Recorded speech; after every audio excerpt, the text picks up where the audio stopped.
I শোনো, চ্যানেলটি subscribe করে ঘন্টাটি বাজিয়ে দিও, কেমন?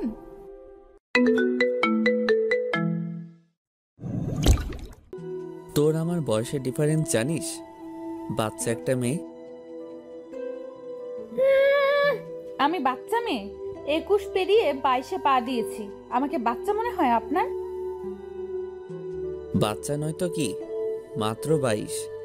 আমার এই সম্পর্কে ধারণা আছে তোর? আজীব তো, আমি কি করলাম? আর আপনি এই যে ডিফারেন্স দেখাচ্ছেন কেন বলুন তো? কপাল কোচকে জিজ্ঞেস করলাম, আমাকে উনি বাচ্চা মনে করেন? আমাকে? রেহান ভাই আর কিছু না বলে আবার বইয়ে মুখ গুজলো। এই লোকটা সারাক্ষণ বইয়ে মুখ গুজিয়েই থাকে, আর ইদানিং একটু বেশিই থাকছে। আমি যতই কথা বলার চেষ্টা করছি উনি হ্যাঁ ভালো এই বলেই খালাস। ভাব দেখলে গা ঝুলে যায়। সে কখন থেকে ব্যালকনিতে এসে দাঁড়িয়ে আছি, একবার বসতেও বলেনি। আমি বকবক করেই যাচ্ছি, অথচ উনি বই পড়ছেন। লাভ ম্যারেজ নাকি অ্যারেঞ্জ ম্যারেজ, কোনটা ভালো জিজ্ঞেস করতেই এতগুলো কথা শোনালেন, এজ ডিফারেন্স দেখালেন। কি এমন বলেছি আমি যেন ওনাকে বিয়ে করতে বলেছি? আমার ঠেকা পড়েছে আধ বুড়ো লোককে বিয়ে করতে। বিড়বিড় করে বললাম,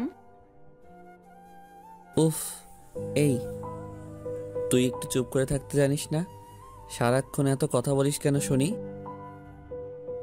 রেহান ভাই বিরক্ত হয়ে হাত থেকে বইটা রেখে আমার দিকে তাকিয়ে আছে। ঠিক আছে, আর কথা বলবো না, আর আসবো না আপনার কাছে। কফি দিতে এসেছিলাম, এখন থেকে নিজের কফি নিজে করে নেবেন। কথাগুলো বলে হন হন করে চলে আসলাম। আর যাব না, জীবনেও যাব না এই লোকটার কাছে। রাগে দুঃখে চোখে পানি চলে এসেছে। এই লোকটা এমন কেন? উনি কি? আমিও ঠিক করে ফেলেছি, আর যাব না ওনার কাছে। পরদিন ভার্সিটিতেও যাইনি। রোজ সন্ধ্যার ঠিক আগে আগে বাগানে যেতাম, সেটাও যাইনি। রাতে ফুফি এসে বলল, কি রে হিয়া, আসিসনি কেন আজ? তোর শরীর খারাপ? না ফুপি, বের হতে ইচ্ছে করেনি, সারাদিন রুমেই ছিলাম। ও তাই বল, আমি ভাবলাম শরীর খারাপ করলো কিনা। সারাদিন আজ অবসর পাইনি আসার জন্য। পরদিন ভার্সিটি থেকে ফিরে ঘুমাচ্ছিলাম, বিকেলবেলা ফোনে ঘুম ভাঙলো। হ্যালো, এখনো পড়ে ঘুমাচ্ছিস? কেন, ঘুমাতেও মানা আছে নাকি? হ্যাঁ আছে বই কি, চট করে চলে আস, তাড়াতাড়ি আসবি।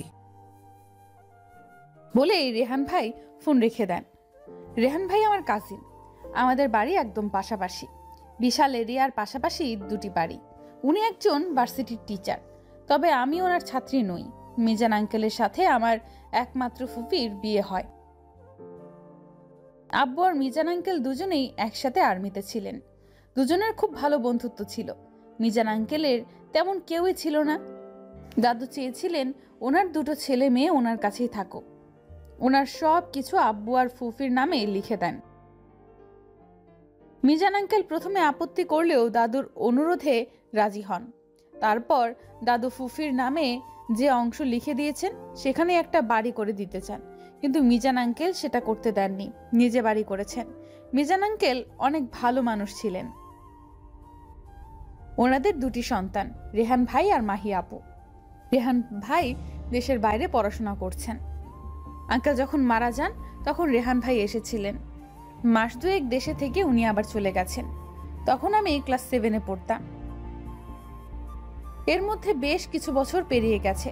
মাহি আপু যখন মেডিকেলের চান্স পেয়ে চট্টগ্রাম চলে গেল, ফুপি তখন একা হয়ে পড়েন।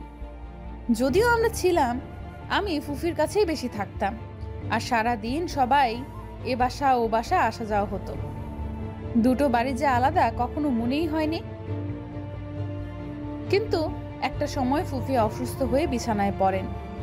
মেয়ের চট্টগ্রাম মেডিকেলে পড়ে, আসার খুব একটা সুযোগ পায় না। আর ছেলেটা সে যে বিদেশে পড়ে আছে, রেহান ভাই পড়াশোনা শেষ করে সেখানে একটা ভার্সিটিতে জয়েন করে। ওনার না ফেরার চিন্তা ছিল, তাই ফুফিকে নিয়ে যাবার অনেক চেষ্টা করেছে, কিন্তু ফুফি কিছুতেই রাজি হয়নি। সেই চিন্তায় চিন্তায় ফুফির এই অবস্থা, যার জন্য বাধ্য হয়েই রেহান ভাই দেশে ফিরে আসেন। তারপর আর ফিরে যাননি। প্রায় 2 বছর হয়ে গেছে। দেশে ফিরে উনি একটা ভার্সিটিতে জয়েন করেছেন। রেহান ভাইয়ের বয়স 34। ওনার ধারণা আমি ওনার হাঁটুর বয়সী। রেহান ভাইয়ের ফোন পেয়ে যাব কি যাব না ভাবতে ভাবতে চলেই গেলাম। দেখা যাক কেন ডেকেছে। কলিং বেল চাপার সাথে সাথেই দরজা খুলে গেল। ভেতরে আয়। ভেতরে ঢুকতেই উনি আমাকে ব্যালকনিতে নিয়ে গেলেন। বস। আমাকে বসিয়ে উনি ভেতরে চলে গেছেন। কিছুক্ষণ পরেই ফিরে আসেন। হাতে 2টো কফির মগ, একটা আমার দিকে এগিয়ে দিলেন। হাতে নিতে নিতে বললাম, বাবা, সূর্য আজ কোন দিকে উঠলো? কেন বলতো? না, এমনি আপনি কফি করে খাওয়াচ্ছেন তাই বললাম।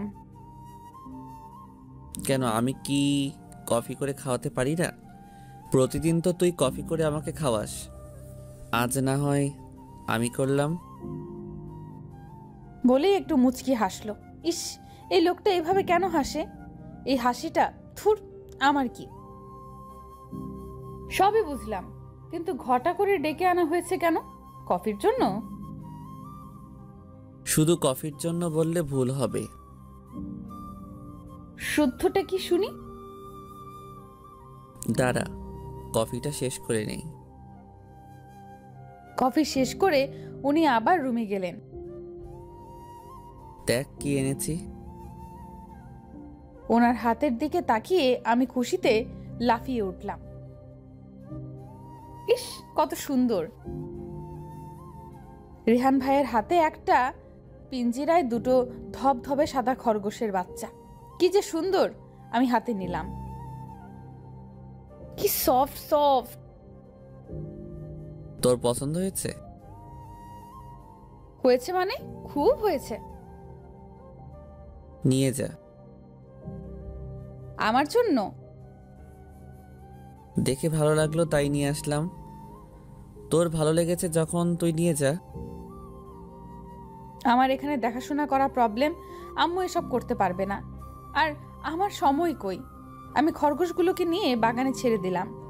সারা বাগানে ছুটছে, লুকাচ্ছে, কচি কচি ঘাস খাচ্ছে। সত্যি অনেক ভালো লাগছে আমার। রেহান ভাই জানালা দিয়ে দেখছেন। রাতের খাবার টেবিলে আব্বু আম্মুকে বললেন, একটা ভালো মেয়ের সন্ধান পেয়েছি। তাই নাকি? আব্বু, আরিফ তো এখনো বাচ্চা, ওকে এখনই বিয়ে দিয়ে দিবে? বাল্য বিবাহ হয়ে যাবে না?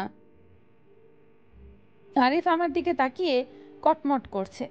আমিও চোখের টিপ্পিনি কাটলাম। গাধি আমার জন্য না, রেহান ভাইয়ের জন্য। দিয়া হাসতে হাসতে বলল, তুই তো মনে মনে আফসোস করছিস, রেহান ভাইয়ার জায়গা কেন তোর হলো না? দিয়া আরিফ দুজনেই জমজ, ইন্টারমিডিয়েট সেকেন্ড ইয়ারে পড়ে। একটু থামবি তোরা? সারাক্ষণ বাসা মাথায় করে রাখে, শান্তিতে কথা শুনবো তারও উপায় নেই। আম্মু আমাদের ধমকে থামিয়ে দিয়ে আব্বুকে জিজ্ঞেস করলেন, মেয়ে কি করে বিস্তারিত বলো তো। মেয়ে একটা কলেজে চাকরি করে, ভালো ফ্যামিলি। রিনো আপা আগামীকালই মেয়ে দেখতে যেতে চাইছেন। তাহলে ভালোই হয়েছে। যাক বাবা, এবার যদি রেহান বিয়েটা করতে রাজি হয়। এসব আলোচনা শুনতে আমার ভালো লাগছে না। আমি উঠে পড়লাম। কিরে, উঠে পড়লি কেন? খাওয়া শেষ কর। আমার খাওয়া শেষ আম্মু। আমারও শেষ। বলে দিয়া উঠে পড়ল। আমি রুমে চলে আসি। রেহান ভাই এবার সত্যি বিয়ে করে ফেলবেন? করুক, আমার তাতে কি। পরদিন সকালে আব্বু আম্মু সহ সবাই মেয়ে দেখতে চলে গেলেন। আমি যাইনি। আম্মু ফুপি অনেক জোর করেছেন, কিন্তু সকাল থেকে আমার খুব মাথা ব্যথা ধরা আছে। কিন্তু সকাল থেকে আমার খুব মাথা ধরে আছে, তাই আর যেতে পারিনি। বাসায় থেকে গেলাম। সারাদিন শুয়ে থেকে আর ভালো লাগছে না। একটু বাগানে গিয়ে খরগোশ দুটোকে ছেড়ে দিয়ে কানে হেডফোন গুঁজে বসে আছি। হঠাৎ কাঁধে কারো হাতের স্পর্শ পেয়ে চমকে উঠলাম। তাকিয়ে দেখি রেহান ভাই দাঁড়িয়ে আছেন। কিরে, কখন থেকে ডাকছি, শুনতে পাস না? ও, এটা লাগিয়ে বসে আছেন উনি। আমার কান থেকে হেডফোন টেনে খুলে ফেললেন। আপনি এখানে কেন? জাননি? কোথায়? ওই যে তারা সবাই গেল মেয়ে দেখতে। না, তুই যাসনি কেন? বসতে বসতে বললেন, আমার মাথা ধরেছিল তাই। হুম। কিছু সময় চুপচাপ বসে দুজনেই। তোর পড়াশোনা কেমন চলছে রে? ভালো। পরীক্ষার বেশি দেরি নেই, ভালো করে পড়াশোনা কর, আর আজে বাজে চিন্তা মাথা থেকে ঝেড়ে ফেল। হুম। হুম, কি? ঝেড়ে ফেলবো। গুড।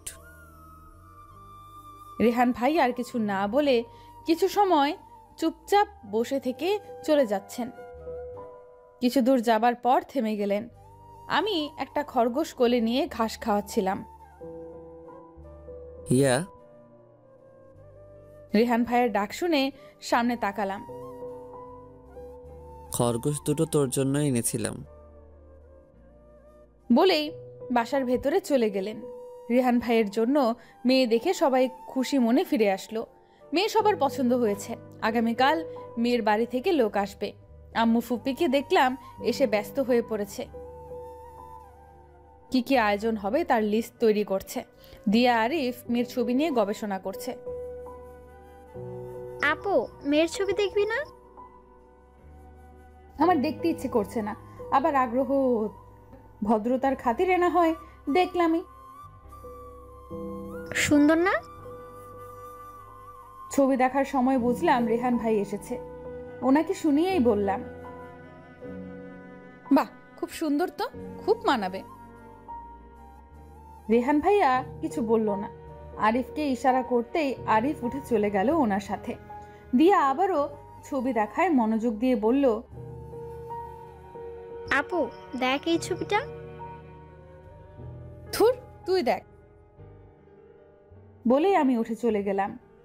আরিফ আর দিয়া আমার ছোট হলেও আমাকে তুই তুই করেই ডাকে। আপু আম্মু অনেক চেষ্টা করেছে চেঞ্জ করতে, কিন্তু আমার ভালোই লাগে, তাই চেঞ্জ করতে দেইনি। রাতে ফুফি আর রেহান ভাই আমাদের সাথেই খেলেন। খেতে বসে আব্বু বলল, রেহান, কাল দুপুরে কিছু মেহমান আসবে, তুই কোথাও বের হবি না। রেহান ভাই শুধু ঘাড় নাড়িয়ে সায় দিল। পরদিন সকালে গরমে ছটফট করতে করতে ঘুম ভাঙল। ভেবেছিলাম ইলেকট্রিসিটি নেই, পরে দেখি না, আমার রুমের ফ্যান অফ। এই কাজ আম্মু ছাড়া কেউ করেনি।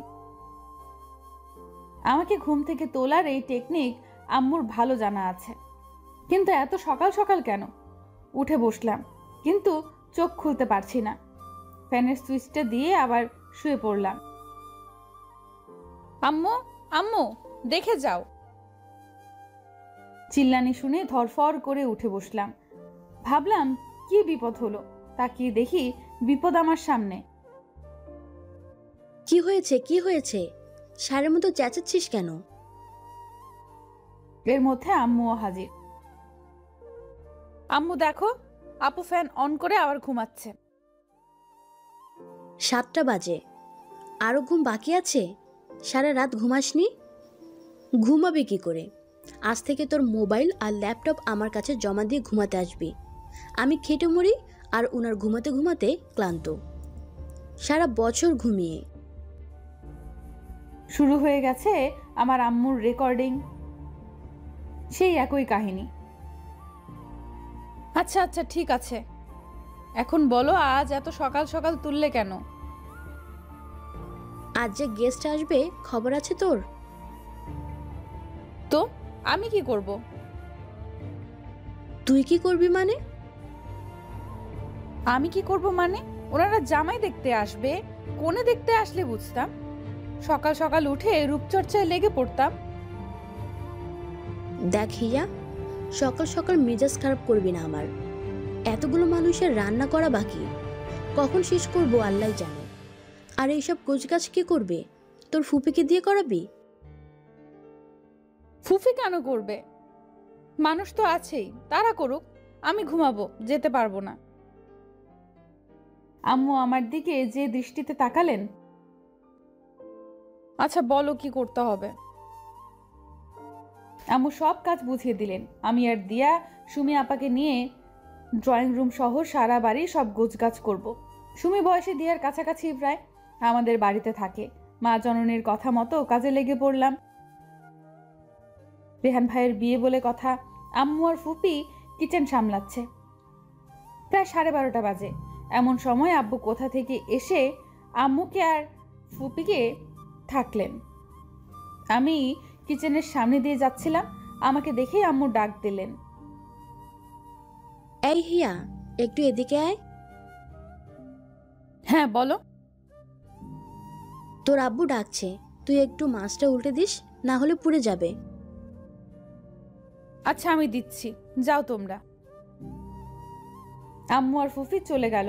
আচ্ছা সত্যি কি রেহান ভাই বিয়ে করবেন? অন্যান্যবার তো মেয়ে দেখতে যাবার কথা শুনলেই রেগে যেতেন। এবার ইদানিং একটু বেশি অ্যাভয়েড করছেন আমাকে। নিজে থেকে যেন একটা গ্যাপ রেখে চলছেন। আমার সাথে কেন এমন করে? আমার ভেতরটা কেমন করছে। আহা, গরম ফ্রাই প্যানটা হাতে লেগে অনেকটা পুড়ে গেছে, খুব জ্বালা করছে, চোখে পানি এসে গেছে। কিরে, কি হয়েছে? হ্যাঁ ফুপি, এই তুলে নিচ্ছি। মাছগুলো তুলে রাখলাম, হাত জ্বলে যাচ্ছে। সেটা ফুফিকে আর দেখাইনি। একদিকে পোড়ায় আগুনের আঁচ লেগেও আরো বেশি জ্বালা করছে। দুপুরে মেহমান আসলো। সারাদিন রেহান ভাই ওনার রুমেই ছিলেন। ওনারা আসার পরেও বের হয়নি। লাঞ্চের সময় বের হয়ে আসলেন। আব্বু আম্মু ফুফি সহ মেহমানদের সাথে লাঞ্চ করলেন। তারপর জরুরি কাজ আছে বলে উঠে পড়লেন। আমি ব্যালকনিতে দাঁড়িয়েছিলাম। রুমে যাবার সময় যখন দেখলেন আমি এখানে, উনি আসলেন।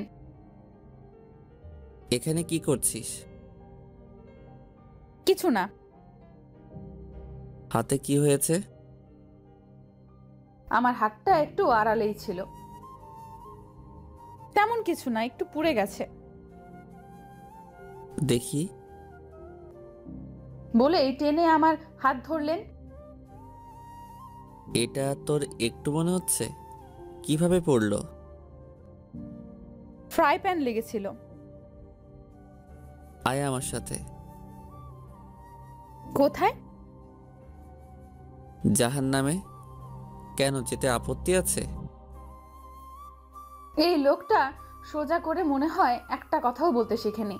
আমাকে টেনে রুমে নিয়ে গিয়ে ফার্স্ট এড বক্স খুলে ওষুধ লাগিয়ে দিচ্ছে। কই থেকে কাজ করিস? হাতে লাগে কিভাবে? করতে পারিস না তো যাস কেন? আমি তাকিয়ে দেখছি উনি ওষুধ লাগিয়ে দিচ্ছেন। করতে পারি না কে বলল? আমি খুব ভালোই রান্না করতে পারি। জানি জানি, একটু সাবধানে করতে পারিস না? কতটুকু পুড়ে গেল? নিশ্চয়ই খুব জ্বালা করছে। করছে তো, খুব জ্বালা করছে। রেহান ভাই একবার শুধু তাকালেন আমার দিকে। রেডি হয়ে নে। কেন? আমার সাথে বের হবি। এখন? তো কখন? বাসায় গেস্ট আছে, এখন বের হব কিভাবে? গেস্ট আছে তো তোর কি প্রবলেম? তোকে দেখতে আসছে, সেজে গুজে সামনে যাবি। আবার তারা তারা কথা শুরু করেছে। সোজা কথা কি বের হয় না মুখ থেকে? আমার কিছু না, তবে আমার পেটেও জ্বালা করছে। পেটে জ্বালা করছে কেন? খিদে পেয়েছে, আমি খাইনি এখনো। এত সময় হয়ে গেছে খাসনি? যা তাড়াতাড়ি খেয়ে আয়। গেস্ট এসেছে রেহান ভাইকে দেখতে, এখন ওনাদের সামনে আমাকে নিয়ে উনি বেরিয়ে যাবেন, এটা ভালো দেখায় না। ওনারা কি নাকি ভাববেন। যদিও রেহান ভাই কখনো কারোর ভাবনার তোয়াক্কা করেন না, কিন্তু আমার কাছে ভালো লাগবে না, তাই ইচ্ছে করে লেট করলাম। গেস্টরা চলে গেছেন, ওনাকে অনেক পছন্দ হয়েছে ওনাদের। এখন শুধু রেহান ভাই মেয়েকে দেখবেন, তারপরে এঙ্গেজমেন্ট, আর সেই দিনই বিয়ের তারিখ ঠিক করা হবে। রেহান ভাই আমাকে নিয়ে বের হওয়ার সময় বলল, মা, হিয়াকে নিয়ে একটু ডাক্তারের কাছে যাচ্ছি। সবাই চমকে উঠল। হিয়ার কি হয়েছে? হাত পুড়ে গেছে, কাউকে দেখাইনি। ও মা, কখন পড়লো? আম্মু আর্তনাদ করে বলল, কি রে, বললি না কেন? কিভাবে পড়লো? মা চুলটাতে গিয়ে। দেখেছো? কই, আমাকে তো তখন বললি না। সবাই খুব বকাঝকা করলো। ডাক্তার ড্রেসিং করিয়ে আরো অনেক ওষুধ দিয়ে দিলেন। হাতের কবজি ঠিক নিচে পড়েছে। ডাক্তার দেখিয়ে ফেরার সময় আমি চুপ করে বসে আছি, রেহান ভাই ড্রাইভ করছেন। তোকে কিছু কথা বলা দরকার। বলেন। রেহান ভাই গাড়িটা রাস্তার পাশে সাইড করে রেখে কিছু সময় চুপচাপ বসে থাকে। আমি ওনার মুখের দিকে তাকিয়ে আছি আগ্রহ নিয়ে কথা শোনার জন্য। উনি একবারও আমার দিকে তাকাননি। হিয়া, তুই বড় হয়েছিস, অনেক কিছুই বুঝিস। আমি বুঝি তোর মনে কি চলছে, তুই আমাকে নিয়ে কি ভাবিস। সত্যি আপনি বোঝেন? তুই যা ভাবছিস তা সম্ভব নয়। আমি কি ভাবছি? আমার এমন প্রশ্নে রেহান ভাই কিছুটা অপ্রস্তুত হয়ে গেছেন। দেখ, আমি কিন্তু সিরিয়াস কিছু কথা বলছি। আমিও সিরিয়াসলি শুনছি। শুনছিস না? আপনি কি সত্যিই বিয়ে করবেন? জানি না। আচ্ছা, কেন সম্ভব না? তুই আমার 12 বছরের ছোট, বাচ্চা একটা মেয়ে, দুটো পরিবার কখনো আমরা কেউ আলাদা করে দেখিনি। বুঝতে পারছিস? মামা মামি যদি এসব শুনে ওনারা কি ভাববেন? তাছাড়া কি? তুই ভালো করে জানিস আমি এসব নিয়ে কিছু ভাবি না। তোর মনে কি চলছে সেটা আমি বুঝতে পারছি বলেই তোকে সাবধান করছি। দেখ হিয়া, আমি চাই তুই ভালো থাক। মন ভাঙলে সহ্য করতে পারবি না। তোকে কষ্ট দেওয়ার কোনো ইচ্ছেও নেই আমার, তাই তোকে পরিষ্কার করে বলে দিচ্ছি, এটা সম্ভব না। রেহান ভাই এক শ্বাসে কথাগুলো বললেন। ওনার কথা শুনে আমার চোখে পানি চলে এসেছে। অনেক তো কারণ ব্যাখ্যা করলেন, একটা কথা সত্যি করে বলবেন? কি? আমার জন্য কি আপনার মনে কোনো জায়গা নেই? থাকবে না কেন? মাহি, দিয়া, আরিফের যেমন জায়গা আছে তোরও আছে। আমি আফরিনকে ভুলতে পারিনি, বলতে পারবো কিনা জানি না। ওনার কথা শুনে আমার মুখ থেকে একটা কথাও বের হচ্ছে না। মাথা নিচু করে বসে আছি, চোখ থেকে টপ টপ করে পানি পড়ছে। আমি চেষ্টা করছি সামলে নিতে, কিন্তু পারছি না। রেহান ভাই আমাকে এভাবে কাঁদতে দেখে একটু ঘাবড়ে গেলেন। হিয়া, কি করছিস? আমি তো জানতাম তুই স্ট্রং একটা মেয়ে, বাচ্চাদের মতো কাঁদছিস। আমি নিজেকে সামলে নিলাম। রেহান ভাইয়ের দিকে তাকিয়ে বললাম, আমি অনেক জ্বালিয়েছি আপনাকে, আর জ্বালাতন করব না, আপনি বিয়ে করে নিন। রেহান ভাই মৃদু হেসে আলতো করে আমার চোখ মুছে দিলেন। চল এখন যাওয়া যাক, অনেক দেরি হয়ে গেছে। আমরা বাসায় ফিরছি। আজকে আমার ভেতরটা দুমড়ে মুচড়ে যাচ্ছে। এতদিন ভাবতাম উনি আমার অনুভূতি বোঝেন না, কিন্তু আজ আমাকে কিছুই বলতে হয়নি। উনি সবটা জানেন, বোঝেন, আর বুঝে শুনেই উনি ফিরিয়ে দিলেন। আমার অনুভূতিগুলো তাকে স্পর্শ করেছে, কিন্তু তার মন স্পর্শ করতে পারেনি। আমি বাইরের দিকে তাকিয়ে আকাশ দেখছি।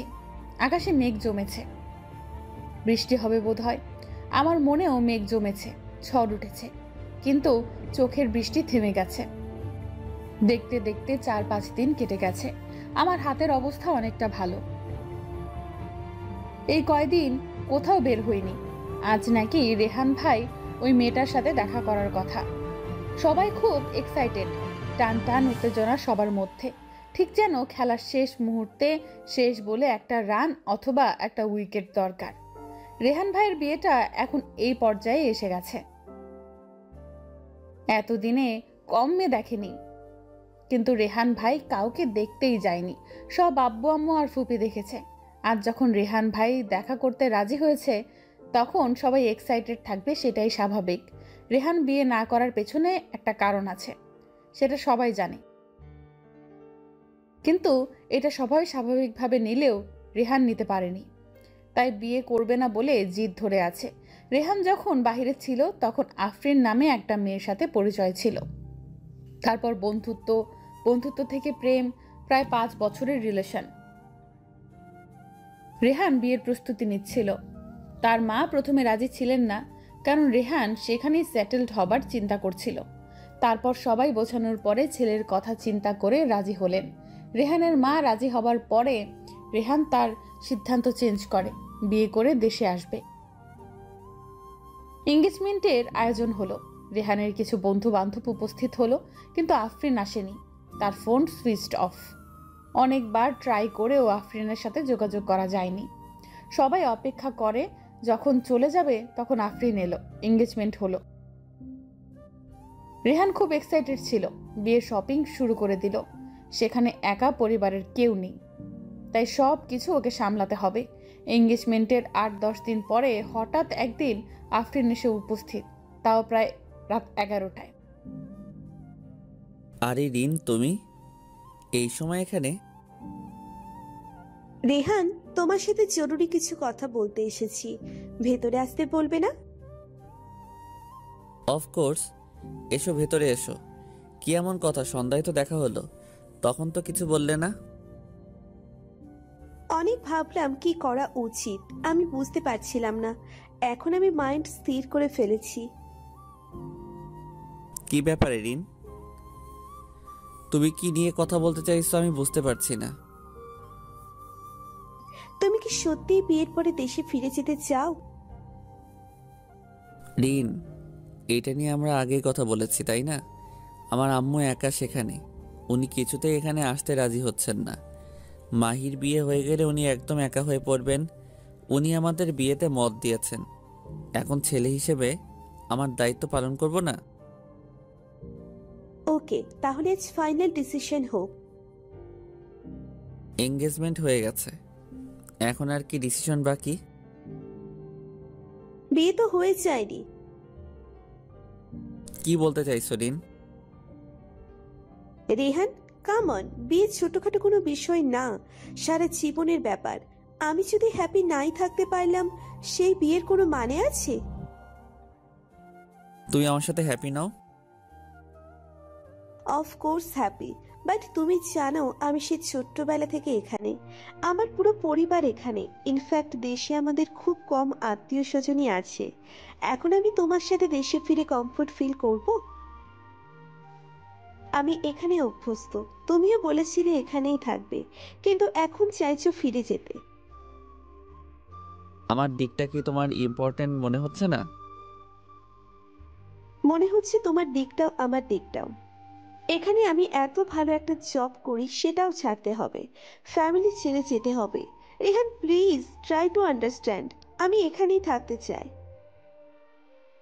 হয়তো কয়েক বছর থাকবো এখানে, কিন্তু আমার পক্ষে সারা জীবন এখানে থাকা সম্ভব না। এটাই ফাইনাল কথা?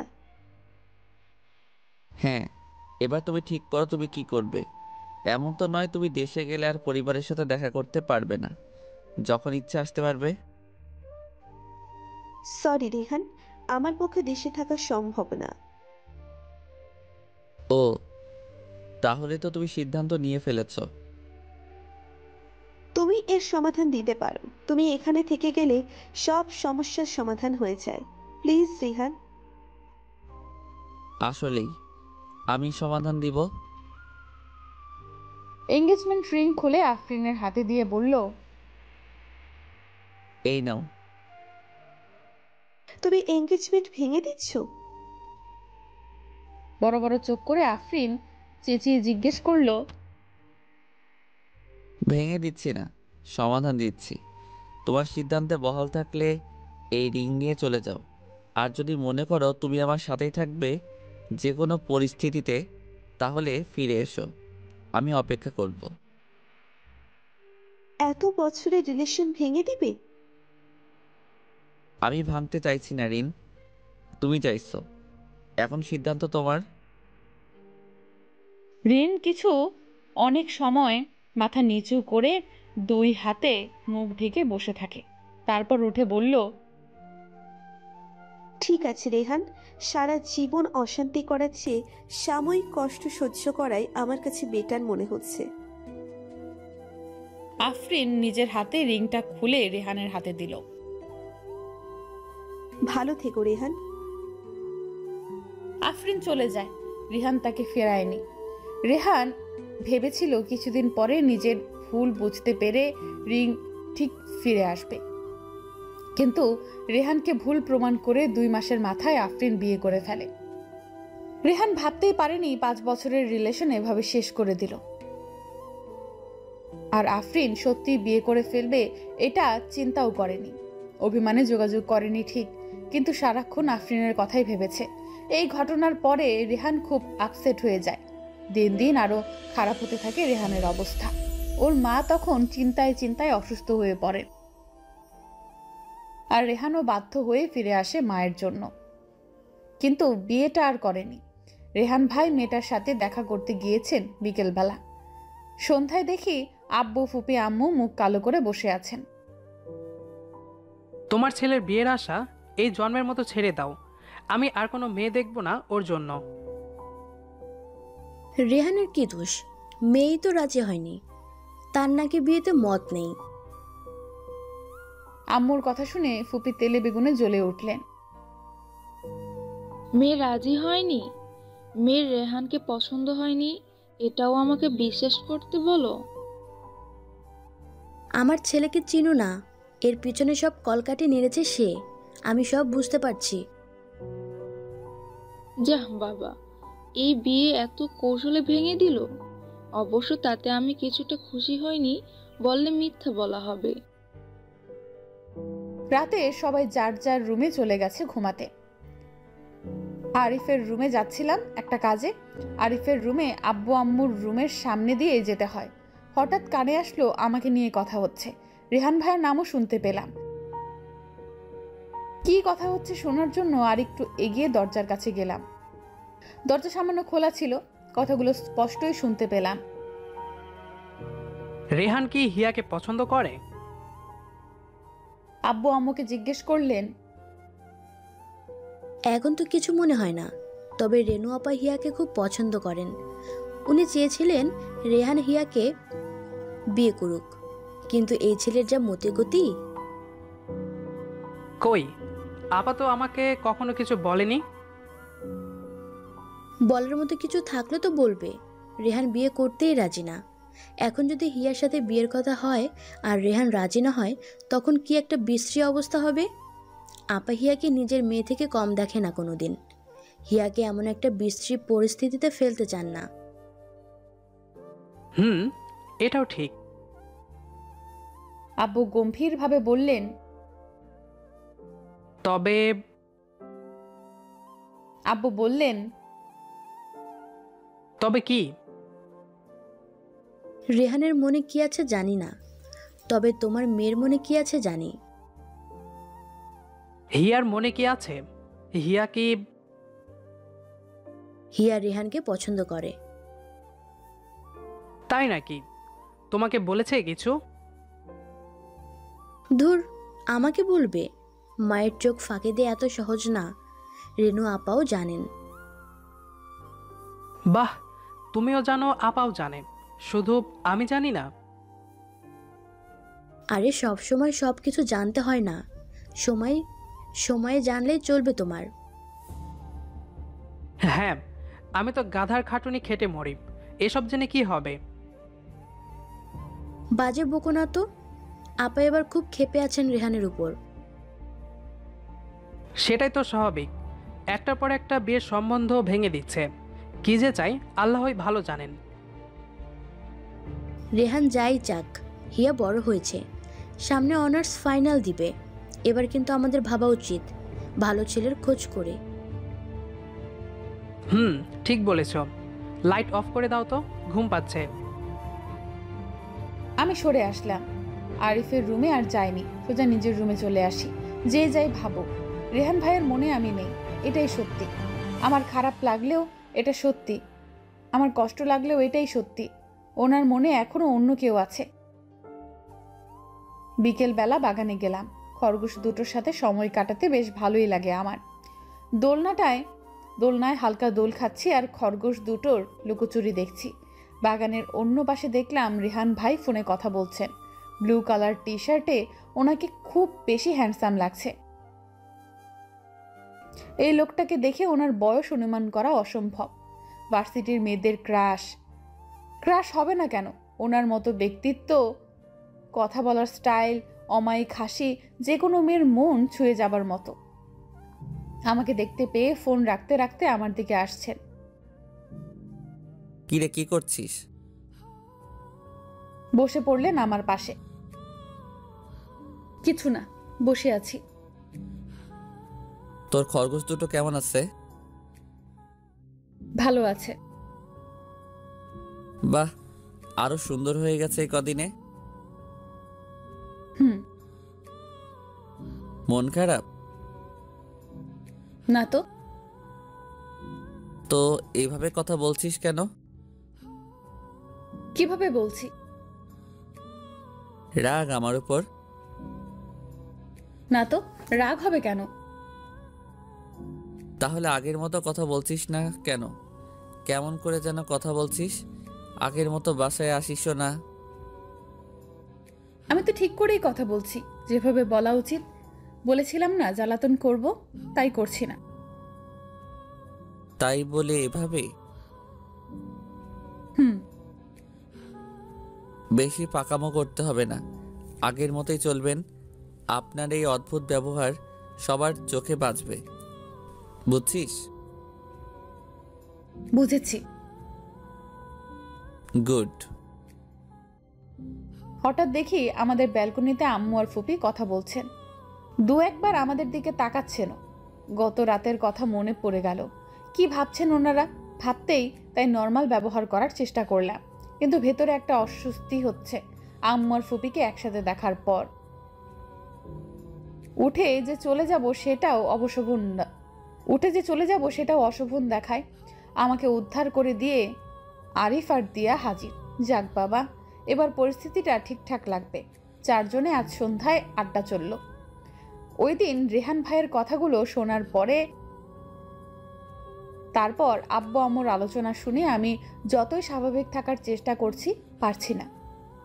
এর মধ্যে পরীক্ষার দরজা কড়া নাড়ছে। এই সুযোগ, এক অজুহাতে নিজের রুমে বেশি সময় কাটাচ্ছি। পড়াশোনা নিয়ে ব্যস্ত হয়ে পড়লাম। ধীরে ধীরে আমিও স্বাভাবিক হয়ে গেলাম। দেখতে দেখতে আমার পরীক্ষা শেষ। একদম ফ্রি হয়ে বাসায় সময় কাটাচ্ছি। এর মধ্যে ছোট মামা হাজির। ছোট মামা মামুনি দেশের বাইরে থাকতেন, 3 মাসের জন্য দেশের ছুটি কাটাতে এসেছেন। সাথে ওনাদের 5 বছরের ছেলে নুহাস। এখানে কয়েকদিন ওনাদের সাথে খুব হইচই করে নুহাসকে নিয়ে সময় কেটে গেল। ওনারা বাড়িতে ফিরে যাবার আগে আমাকে ওনাদের সাথে নেওয়ার জন্য বাহানা ধরলো। নিয়ে যাবার জন্য বায়না ধরলো। যাবার আগের দিন সন্ধ্যায় সবাই যখন একসাথে বসলো, তখন ছোট মামা বলল, আপা, হিয়া আমাদের সাথে যাবে।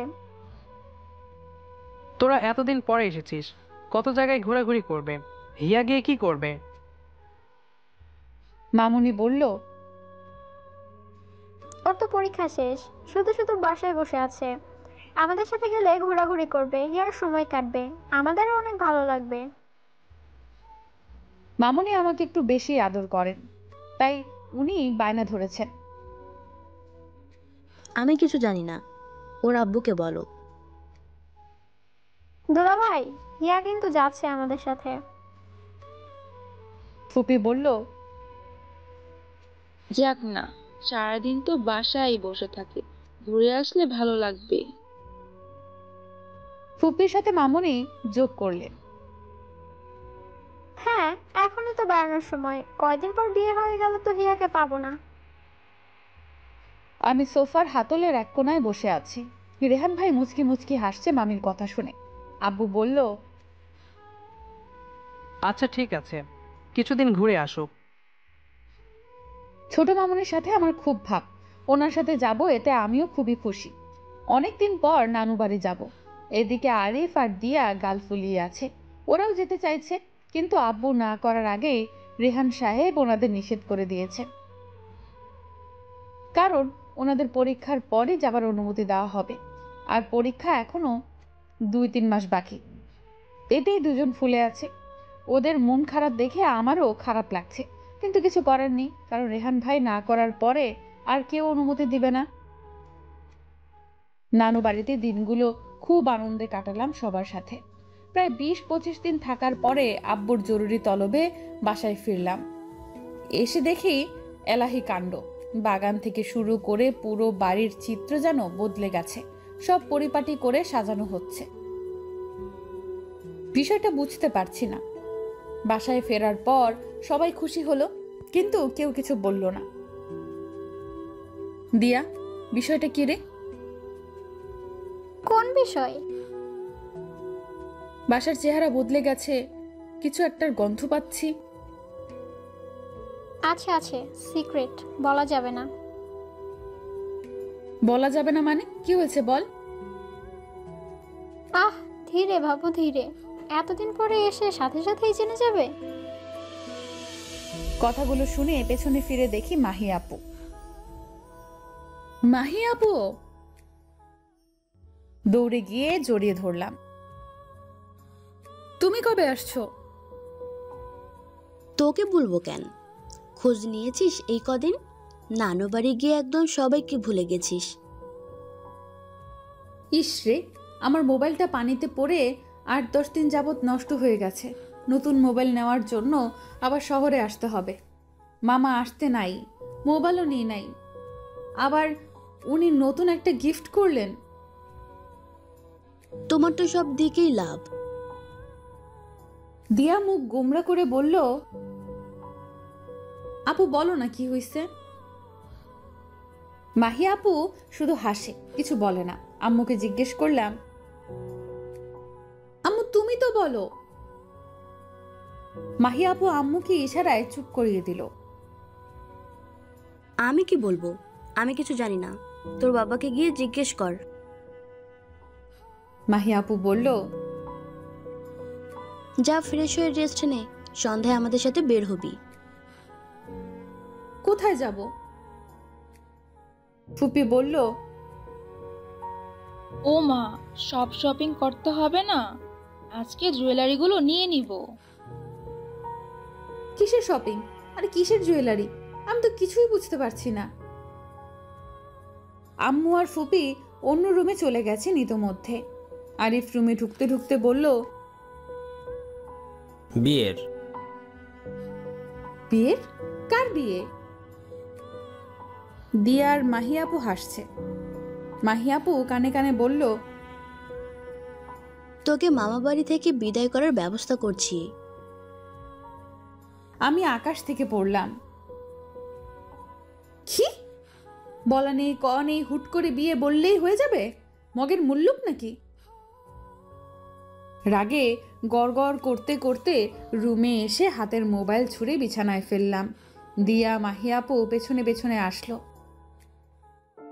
হিয়া, তুই আগে শাওয়ার নে, তারপর বলছি সব, মাথা ঠান্ডা কর। মাহি আপু জোর করে ওয়াশরুমে পাঠিয়ে দিল। অনেকটা সময় নিয়ে শাওয়ার নিলাম। আমার ভীষণ কান্না পাচ্ছে, চোখের পানি থামছেই না। শাওয়ার নিয়ে বের হয়ে দেখি মাহি আপু আর দিয়া এখনো আছে। মাথায় টাওয়াল জড়িয়ে বেডের এক কোনায় বসে পড়লাম। আমার চোখ লাল দেখে দিয়া চোখ বড় বড় করে জিজ্ঞাসা করে,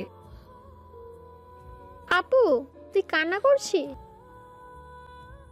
আমি চুপচাপ বসে আছি। দেখিয়া আমরা এত কিছু জানি না, দায়িত্ব নিয়ে বিয়ে ঠিক করার কাজটা ভাইয়া করেছে। কি? রেহান ভাই? ভাইয়ার পছন্দ কি খারাপ হতে পারে বল? চল দিয়া, আমরা গেলাম, তুই রেস্ট নে। মাহি আপু দিয়া চলে গেছে রাগে দুঃখে। তাড়াতাড়ি চেঞ্জ করে নিয়ে রুম থেকে বেরিয়ে আসলাম। কি সমস্যা আপনার? আরিফের রুমে রেহান ভাই ল্যাপটপে কাজ করছেন। শাওয়ার নিয়ে রুম থেকে বেরিয়েই দেখি আরিফ কোথাও যাচ্ছে। রেহান ভাই কোথায়? আমার রুমে। তুই কই যাচ্ছিস? হাতে এগুলো কি? ভাইয়ার কি দরকারি কাগজপত্র কুরিয়ার করতে যাচ্ছি। কথা না বাড়িয়ে সোজা আরিফের রুমে চলে আসি। আমার প্রশ্ন শুনে রেহান ভাই হা করে কিছু সময় তাকিয়ে থেকে বলল, কি সমস্যা মানে? এখন আপনাকে মানেও বোঝাতে হবে? আমি তো আর আপনাকে জ্বালাতন করছি না। আপনার কি এমন অনিষ্ট করেছি আমি? এসব কি বলছিস আর কেন বলছিস? আমি তো কিছুই বুঝতে পারছি না। ওহো, উনি এখন কিচ্ছু বুঝতে পারছেন না। উনি সাধু।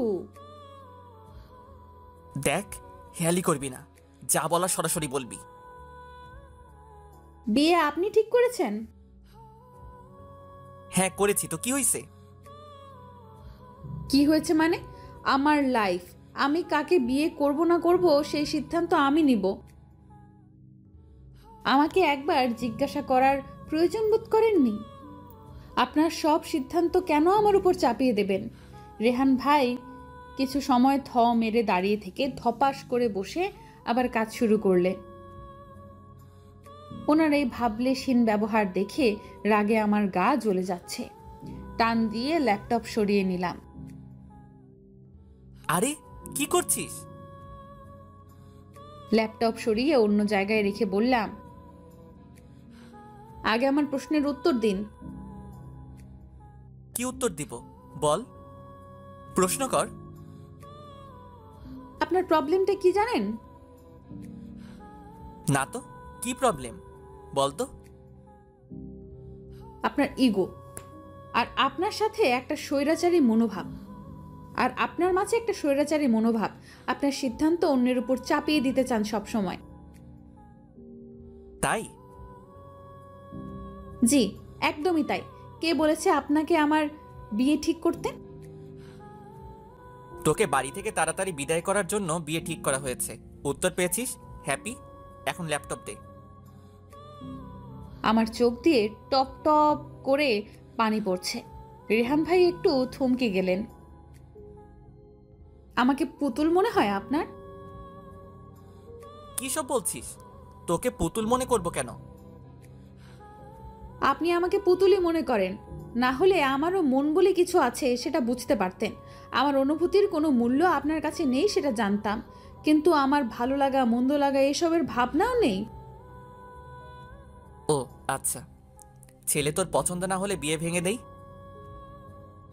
ছেলে কি করে, কেমন দেখতে, কানা খোরা যাই হোক দেখবো না, তবে বিয়ে আমি করব, এখানেই করব। সে কি কথা? ছেলে কানা খোড়া হবে কেন? দেখ, এই দেখ ছেলের ছবি। মোবাইল থেকে ছবি বের করে চোখের সামনে ধরলেন। একবারও তাকিয়ে দেখিনি। আমি ওনার মুখের দিকে কঠিন মুখে তাকিয়ে দেখছি। আমার মনের কোনো মূল্য আপনাদের কাছে নেই, তো বিয়ে এখানেই হবে, তাতে আমি সুখী হই বা না হই। ছেলে খুবই ভালো, হ্যাপি রাখবে সব সময়। আমি আর একটা কথাও বলিনি। নিজের রুমে চলে আসি, দরজা লক করে বিছানায় শুয়ে পড়লাম। মনে হচ্ছে কেউ আমার হৃৎপিণ্ড ছুরি দিয়ে খুঁচিয়ে ফালা করছে। কখন যে ঘুমিয়ে পড়েছি বুঝতে পারিনি। দরজায় ধুমধাম শব্দে ঘুম ভাঙল।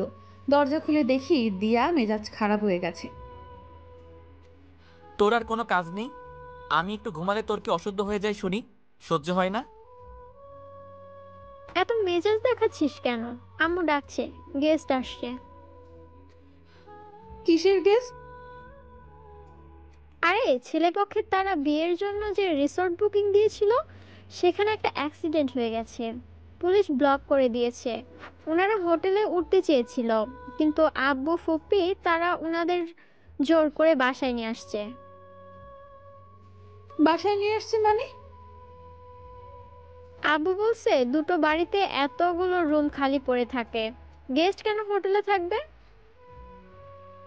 আজীব তো, ওনাদের কি বাড়িঘর নাই? এসবের মানে কি? তুই দেখি কিছুই জানিস না, আম্মু বলেনি? ওনারা চিটাগাং থেকে এসেছেন, 8 থেকে 10 দিন থেকে বিয়ের পরে একেবারে যাবেন, এই জন্য একটা রিসোর্ট বুকিং করেছিলেন। আম্মু কই? নিচে আছে, তুই তাড়াতাড়ি আয়। পরে দিয়া চলে গেল। নানু বাড়ি থেকে এসে যা হচ্ছে তাতে আমার মাথা গুলিয়ে যাচ্ছে। বুঝতে পারলাম বিয়েটা চিটাগাং হচ্ছে, নিশ্চয়ই মাহি আপুর হাত আছে এখানে। ফ্রেশ হয়ে রুম থেকে বেরোতেই দেখি রেহান ভাইও নিচে যাচ্ছে। আমাকে দেখেই বললেন, এখনো যাসনি নিচে? আমি কিছু না বলে চুপচাপ নিয়ে চলে আসি। এসে দেখি 8-10 জন মানুষ। আমাকে দেখে একজন বয়স্ক মহিলা বললেন, আরে তুমি তো হিয়া। আমি সালাম দিলাম। কেমন আছো তুমি? ভালো, আপনি? অনেক ভালো। আমার একমাত্র দেবরের বিয়ে, আর আমি ভালো থাকবো না? বলেই মিষ্টি করে হাসলেন। মাহির কাছে তোমার অনেক গল্প শুনেছি। আমি রিয়াদের ভাবি, আর এই আমার মেয়ে তিথি। 7 থেকে 8 বছরের মিষ্টি একটা মেয়েকে দেখিয়ে বললেন, এসো বসো আমাদের সাথে। আমাকে হাত ধরে নিয়ে গেলেন সবার মধ্যে। আমি খুব আনইজি ফিল করছিলাম। রেহান ভাই, আম্মু সবাই এখানে। পাশে বসা একটা মেয়ে বলল, আপু, আমি রাইসা, রিয়াদ ভাইয়ের ছোট বোন। কেমন আছো তুমি? আমি ভালো আছি। সেদিন যখন এসেছিলাম তুমি তো ছিলে না, তাই দেখা হয়নি। কোন দিন? এঙ্গেজমেন্টের দিন। আমিও এসেছিলাম আব্বু আম্মুর সাথে। ও, না বুঝেই ওহ বললাম। কিসের এঙ্গেজমেন্ট? মাথায় ঢুকছে না। মাহি ভাবি তো সব সময় তোমার কথা বলে। মাহি ভাবি? আরে 2 দিন পরে তো ভাবি ডাকতেই হবে, তাই আগেই অভ্যাস করছি। সবাই রাইসার কথা শুনে হেসে উঠল। সবটা ক্লিয়ার এখন। এদিক ওদিক তাকিয়ে মাহি আপুকে খুঁজছি, কিন্তু এখানে নেই। রেহান ভাই আমার দিকে তাকিয়ে মিটিমিটি হাসছে। এই হাসি দেখে গা জ্বলে যাচ্ছে আমার। মাহি আপুর বিয়ে, কি ভয় দেখালো আমাকে। বাসা ভর্তি মানুষ। প্রথমে খেয়াল না করলেও পরে ভালো করে দেখলাম রিয়াদ ভাই দেখতে মাশাল্লাহ মাহি আপুর সাথে অনেক সুন্দর মানিয়েছে। ওনার সাথে কথা বলেও ভালো লাগছে। অনেক মিশুক একজন মানুষ। শুধু উনি নন, ওনার ফ্যামিলির সবাই অনেক মিশুক। মাহি আপুর সাথে ওনাদের ফ্যামিলিরও অনেক ভালো সম্পর্ক। মাহি আপুর প্রেমের বিয়ে। ইন্টার্নশিপ শেষ করে এই বাসায় ফিরে এসেছে মাহি আপু। রিয়াদ ভাইয়াও ডাক্তার হবেন ভেবেছিলেন, কিন্তু উনি একজন সরকারি কর্মকর্তা। মাহি আপু এতদিন চট্টগ্রাম থেকে এত দূরে এগিয়েছে, আমরা টেরই পাইনি। অবশ্য রেহান ভাইকে নিজেই জানিয়েছে। মাহি আপুকে কোথাও দেখতে না পেয়ে ফুপির বাসায় গেলাম। উনি হালকা সাজুগুজু করে রুম থেকে কেবল বের হবেন, তখনই আমি হাজির। কি এভাবে কি দেখছিস? তোমাকে। আমাকে জীবনে প্রথম দেখছিস? দেখ তবে ভালো করে দেখ। মাহি আপু একটা ভাব নিয়ে দাঁড়িয়ে আছে। দেখে তো মনে হয় না কোনোদিন ভাজা মাছ উল্টে খেতে পারো। তলে তলে এত দূর। তুমি তো আসলে একটা মিচকে শয়তান, ভিজে বিড়াল। যা ইচ্ছে বল, আজকে আর কিছুই বলবো না। তবে তোর মুখটা দেখার মতো হয়েছিল। হা হা হা। হাসবা না, তোমার হাসি দেখে গা জ্বলে যাচ্ছে আমার। এভাবে ভয় দেখালে, আর নিলে তো নিলে রেহান ভাইয়ের নাম নিয়ে ধোকা দিলে। তো ভাইয়াকে তো আর বলিনি কিছু। দিয়া আর আমার প্ল্যান ছিল, মামাকে কিছু বলতে দেয়নি। আরিফ তো মাঝখান থেকে অর্ধেক কথা বলে আরো সহজ করে দিল। শুধু বিয়ের শপিং বলল, কিন্তু কার বিয়ে সেটা তো বলেনি। তারপরও আরো কিছু বলতো, কিন্তু দিয়ার ইশারায় চুপ হয়ে গেছে। তোমরা তো মজা করেই খালাস। আমি এখন রেহান ভাইয়ের সামনে যাব কিভাবে? কিভাবে যাবে মানে? কিছু বলেছিস নাকি? এই, তুই কি বলেছিস? তোমার আর শুনতে হবে না, তুমি যাও, ওনারা অপেক্ষা করছে। যাচ্ছি যাচ্ছি, কিন্তু কিন্তু কি? কে যে কোথায় ডুবে মরে সে খবর কি আমরা জানি না? প্রেমের মরা জলে ডুবে না। গান গাইতে গাইতে চলে গেল। আমাকে কিছু বলার সুযোগ দিল না। কি বলে গেল বুঝতে বাকি নেই আমার। মাথা ধরে আছে। এত মানুষের ভিড়ে যেতে ইচ্ছে করছে না। মাহিয়াপুর রুমেই শুয়ে আছি। কিছুক্ষণ পরে রেহান ভাই একটা ব্যাগ হাতে রুমে ঢুকলো। ওনাকে দেখে আমি উঠে বসলাম। ব্যাগটা একপাশে রেখে বললেন, তুই একা এখানে কি করিস? আপনিও আমার সাথে মিথ্যা বললেন? তুই ভালো করে জানিস আমি মিথ্যা বলি না। তাহলে ওই সময় কি বলেছিলেন? আমি তো তোর নাম বলিনি। যা বলেছি মাহির কথা বলেছি। মাহিকে হ্যাপি রাখবে। তবে হ্যাঁ, এটা ঠিক তুই নিজের কথা বলেছিস দেখেও আমি শুধরে দেইনি। তাই না? আর যে বললেন আমাকে বাড়ি থেকে তাড়াতাড়ি বিদায় করার জন্য বিয়ে ঠিক করা হয়েছে। এটাও তো সত্যি, তবে একটু ঘুরিয়ে আর কি। মাহি বড়, ওকে বিদায় না করে তোকে বিদায় করা যাবে না। অনেক চালাক আপনি। এটা অন্তত আমাকে বলিস না। আমি খুব সোজাসাপটা মানুষ। রেহান ভাই চলে গেলেন। রিয়াদ ভাইয়ার সাথে ওনার ভাবি, ভাতিজি, বোন, কাজিন সাব্বির, উষা, মামা মামি, মামাতো বোন আঞ্জুম, ওনার বন্ধু অনিক, ইশায়াক এসেছে। সারা বাড়ি গম গম করছে। বিয়ে বাড়ি বলে কথা, সবার সাথে পরিচয় হয়ে গেছে। বিয়ে, শপিং, ঘোরাঘুরি করে দিন পেরিয়ে যাচ্ছে। বিয়ের দিন এগিয়ে আসছে। রিয়াদ ভাইয়ার বন্ধু ইশতিয়াক ভাইয়া, আঞ্জুম আপু, দিয়া, আরিফ, উষা একসাথে বিকেল বেলায় বাগানে গল্প করছিলাম। হঠাৎ রেহান ভাইয়া এসে বললেন, হিয়া একটু আয় তো। মাহিয়াপুর, রিয়াদ ভাইয়া, ভাবি এসে উপস্থিত। তখন আমাকে উঠতে দেখে ভাবি, রিয়াদ ভাইয়ার ভাবি, বললেন, আরে আমরা আসলাম, আর তুমি কোথায় যাচ্ছ? ভাইয়া ডেকেছেন, আপনারা গল্প করুন, আমি আসছি। রেহান ভাইকে ওনার রুমে পেলাম। ডেকেছেন কেন? বস। উনি ওনার টেবিলে ল্যাপটপ নিয়ে বিজি। আমি বেডের একপাশে বসলাম। অনেক সময় বসে থাকার পরে বললাম, আর কত সময় বসে থাকবো? তারা আছে তোর? তারা নেই, কিন্তু সবাই গল্প করছে। একটা কফি নিয়ে আয়। উফ, আসছে মহারাজ হুকুম করতে। মনে মনে বিড়বিড় করছি। কফি এনে দিয়ে বললাম, আমি যাই এখন। ওই চিনি কে ঢেলে দিয়েছিস? মুখে নেওয়া যাচ্ছে না বলেই উঠে ফেলে দিলেন। আরেকটা দিবি প্লিজ, মাথা ধরে আছে। আমি বোকার মতো চেয়ে আছি। রাগ উঠে গেছে, কি আর করার। আরেকটা কফি দিয়ে বললাম, মিষ্টি ঠিক আছে, আমি খেয়ে দেখেছি। কাজের ফাঁকে উনি উত্তর দিলেন, আগেরটাও মিষ্টি ঠিকই ছিল, কিন্তু ওনার কাছে কেন জানি বেশি মনে হয়েছে। আর কিছু করতে হবে? না। আচ্ছা, আমি গেলাম। শোন,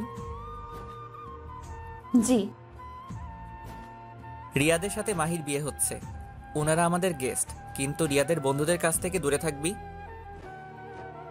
কেন, কি হয়েছে? কিছু হয়েছে বলেছি, এত গল্প করার কিছু নেই। বড় হয়েছিস। আচ্ছা। কি আচ্ছা?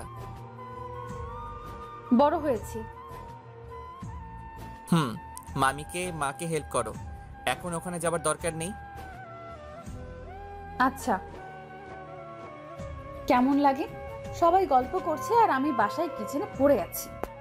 এত ঝামেলার মধ্যে আম্মু আমাকে পেয়ে খুশি হলেন। ওনার অ্যাসিস্ট্যান্টের কাজ করছি। রেহান ভাই কেন যেতে দিলেন না বুঝতে পেরে মনে মনে হাসছি। উনি জেলাস, এটা বুঝতে পারছি। দেখতে দেখতে মাহি আপুর বিয়ে হয়ে গেল। শ্বশুরবাড়ি চলে গেছে। দিয়া, আরিফ সাথে গেল। 3-4 দিন পরে মাহি আপু, রিয়াদ ভাইয়া তারা আসলো। মাহি আপু এবার আমাকে ভয় দেখায়নি, কিন্তু তার চেয়েও ভয়ঙ্কর সংবাদ দিল। ইশতিয়াক ভাইয়া মানে রিয়াদ ভাইয়ার বন্ধু নাকি বিয়ের প্রপোজাল পাঠিয়েছে। রিয়াদ ভাইয়ার খুব পছন্দ ইশতিয়াককে। ইশতিয়াক ভাইয়া ব্যাংকার, ভালো ফ্যামিলি। প্রপোজাল নিয়ে আব্বু আম্মু বেশ সিরিয়াস। ফুপিরও পছন্দ হয়েছে। এবার বুঝি আমার বাঁচার উপায় নেই। রেহান ভাই হয়তো কিছুটা আঁচ করতে পেরেছিল। পরশু মাহি আপু চলে যাবে। আব্বু আম্মু চিন্তা ভাবনা করছে, সকালে সিদ্ধান্ত হবে। আব্বু আম্মু রাজি হলে মাহি আপু যাবে না। ইশতিয়াক ভাইয়ার ফ্যামিলির তারা দেখতে আসবে। খুব সম্ভবত এঙ্গেজমেন্ট করিয়ে যাবে। আমার ভেতর শুকিয়ে যাচ্ছে। পরদিন সকালে আব্বু আম্মু ফুপিকে নিয়ে কথা বলতে বসলো আব্বুর রুমে। আমি ফুপির বাসায় গেলাম। গিয়ে দেখি রেহান ভাই ব্যালকনিতে দাঁড়িয়ে আছেন, বেশ গম্ভীরভাবে। আমাকে দেখেই ডাকলেন, হিয়া, আমার রুমে আয় তো। এমনিতেই টেনশনে দম বেরিয়ে যাচ্ছে, তার উপর ওনার ডাক শুনে হার্টবিট বেড়ে হাত পা অবশ হয়ে যাচ্ছে। রেহান ভাইয়ের রুমে যাবার পরে উনি দরজাটা লাগিয়ে দিলেন। এবার মনে হয় আমি অজ্ঞানী হয়ে যাব। তোর সাথে আমার কিছু জরুরি কথা আছে। বলুন। আমি সোজা প্রশ্ন করব, সোজা উত্তর দিবি। ঘাড় নাড়িয়ে সায় দিলাম।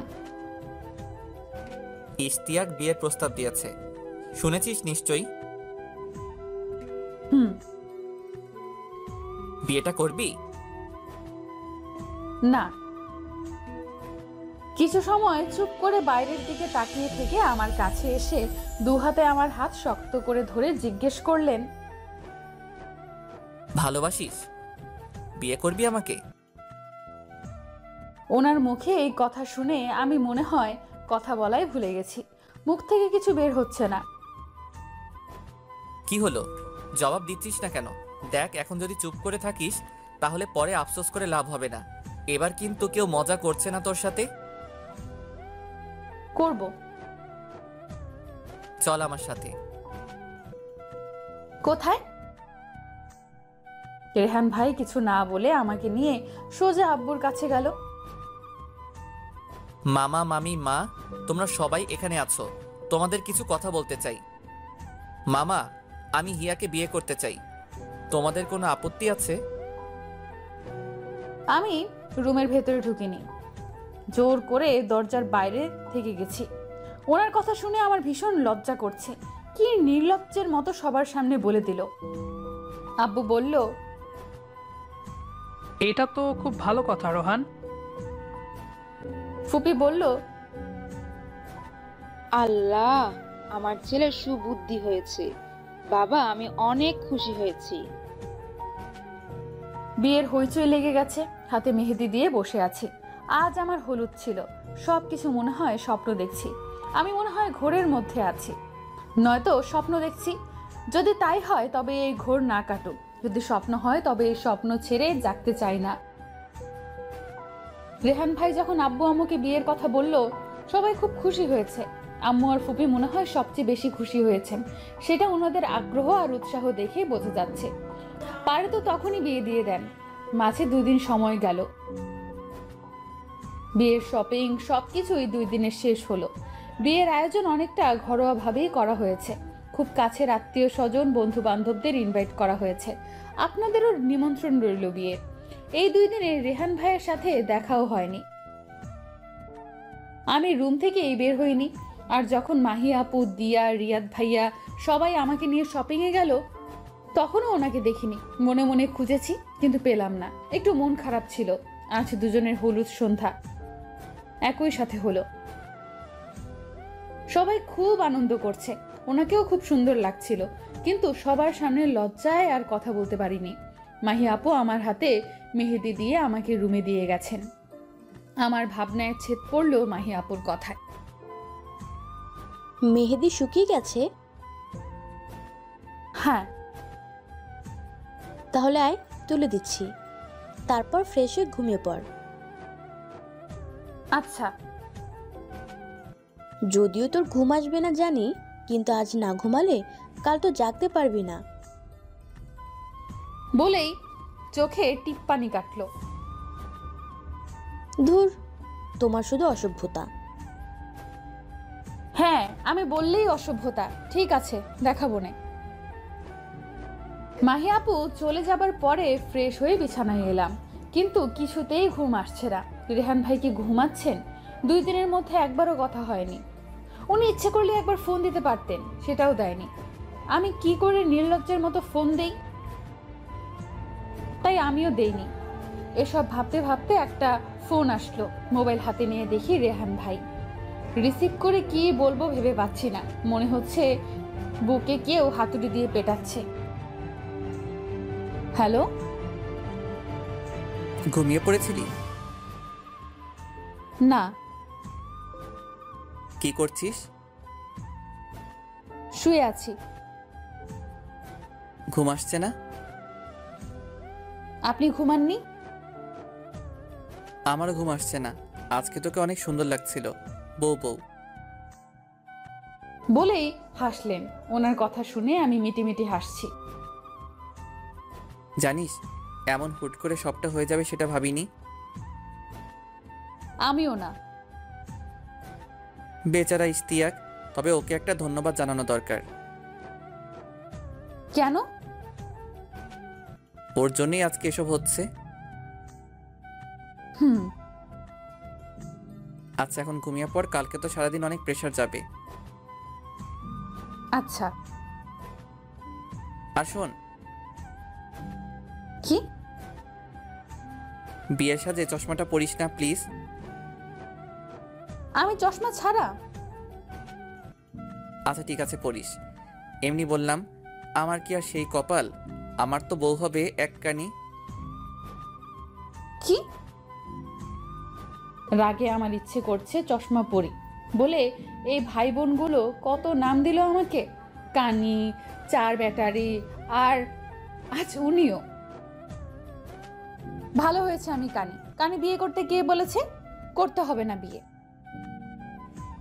আচ্ছা আচ্ছা, সরি সরি, আর বলবো না, এখন রাখি, তুই ঘুমা। আচ্ছা ঠিক আছে।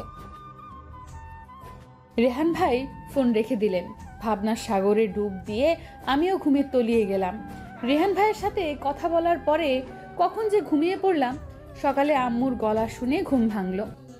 আম্মু এত উচ্চস্বরে কেন কথা বলছে? ঘুম হালকা হতেই কানে আসলো, বিয়ের দিনও কেউ এভাবে পড়ে পড়ে নিশ্চিন্তে ঘুমায়? এটা আমি জীবনেও দেখিনি। এবার যদি না উঠিস হিয়া, এই যা তো, তোর আব্বুকে ডেকে আন।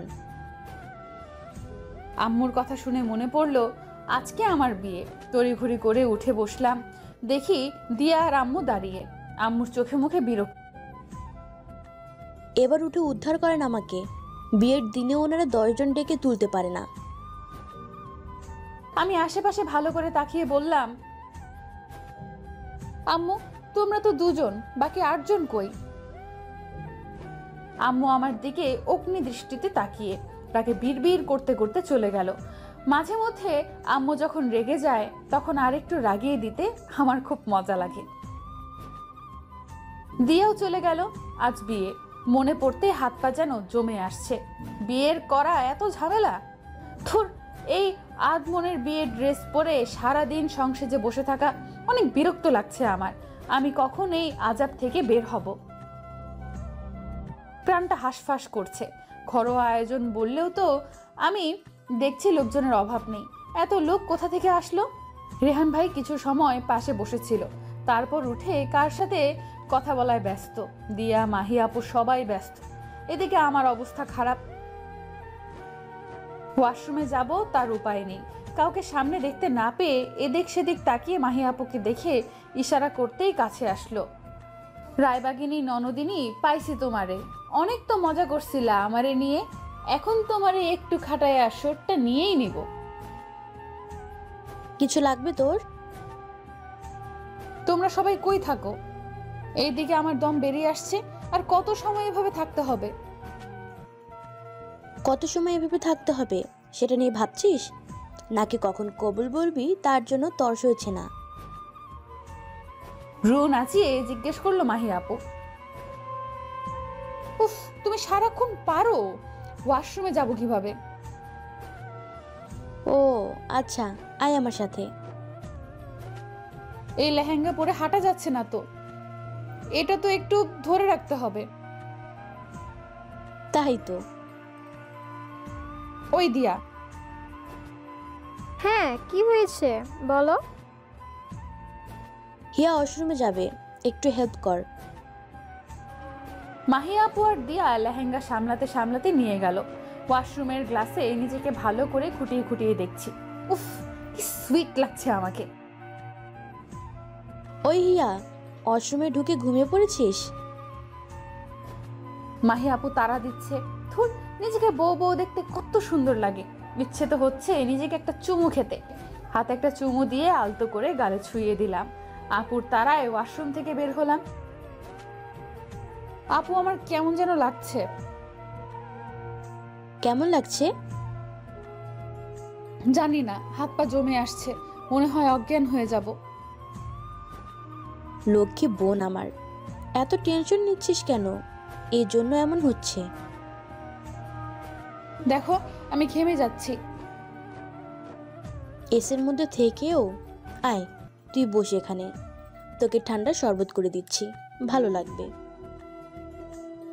আপু আমাকে নিয়ে ব্যস্ত হয়ে পড়লো। আমি মনে মনে হাসছি। খাটো খাটো, খুব মজা করছিলে দুজনে। বেকুব বানিয়ে ছেড়েছো। বিয়ে পড়ানোর সময় কবুল বলতে গিয়ে আমার ভীষণ কান্না পাচ্ছিল। আমি সেই নিজের বাড়িতে থাকবো, বাবা মাকেও ছেড়ে দূরে যেতে হচ্ছে না। আমি যাকে মনে মনে চেয়েছিলাম সেই মানুষই এসেছে আমার জীবনে, তাকেই আপন করে নিচ্ছি, তবুও কান্না পাচ্ছিল। বিয়ে জিনিসটা কেমন? কবুল বলার সাথে সাথে আরেকজন মানুষের জীবনের সাথে আজীবনের জন্য জড়িয়ে যাওয়া, কত দায়িত্ব গ্রহণ করা, নিজের ব্যক্তিগত স্বাধীন জীবন কাউকে প্রবেশাধিকার দেওয়া, কত কিছু মাথায় আসছে। বিয়ের পর্ব সমাধান হলো। অবশেষে আমি ওনাকে পেলাম। রাতে মাহিয়া আপু দিয়া আমাকে রিহান ভাইয়ের রুমে দিয়ে চলে গেল। রুমটা খুব সুন্দর করে ফুল দিয়ে সাজানো। এই রুমটা আমার অপরিচিত নয়, কতবার এসেছি এই রুমে, তবু একটা অস্বস্তি হচ্ছে। প্রায় আধ ঘন্টা পরে রেহান ভাই রুমে আসলো। ওনাকে দেখে বুকের ভেতর সেই হাতুড়ি পেটানোর শব্দ শুনতে পাচ্ছি। হাত পা ঝিমঝিম করছে। রেহান ভাই আর আমি একটা রুমে, আমরা স্বামী স্ত্রী। ভাবতেই আমার উনি কি বলবেন এখন, আমি তো কথা খুঁজে পাচ্ছি না। এভাবে স্ট্যাচু হয়ে আছিস কেন? ঠিক আছিস তো? ওনার কথা শুনে বুকের উপর থেকে একটা পাথর সরে গেছে যেন। ঠিক আছে। রেহান ভাই আমার দিকে তাকিয়ে আছে। আমি চোখ নামিয়ে নিলাম। তোকে আজ অনেক সুন্দর লাগছে। ওনার কথায় একটু লজ্জা পেলাম, চোখ নামিয়ে নিলাম। জামাইকে সালাম করতে হয় সেটাও জানিস না? এই রে, মাহিয়া আপু কি যেন বলেছিল? হ্যাঁ, সালাম করতে বলেছিল বোধহয়, ভুলেই গেছি। তড়িঘড়ি করে সালাম করতে উঠতে গিয়ে পড়েই যাচ্ছিলাম। আরে আস্তে আস্তে। টুপ করে সালাম করে নিলাম। আরে আরে সালাম করতে হবে না, এমনি বললাম। তুই এত অ্যাবনর্মাল বিহেভ করছিস কেন? টেক ইট ইজি, তুই ফ্রেশ হয়ে আয়। অন্যরকম একটা প্রশান্তিতে মন ভরে গেল। বেডের এক পাশে বসে আছি, রেহান ভাইও এসে একটা বালিশে হেলান দিয়ে বসলেন। ওখানে বসে আছিস কেন? এখানে আয়। আমিও বাধ্য মেয়ের মতো ওনার পাশে গিয়ে বসলাম। রেহান ভাই আমার হাতটা টেনে নিজের হাতের মুঠোয় নিয়ে নিলেন।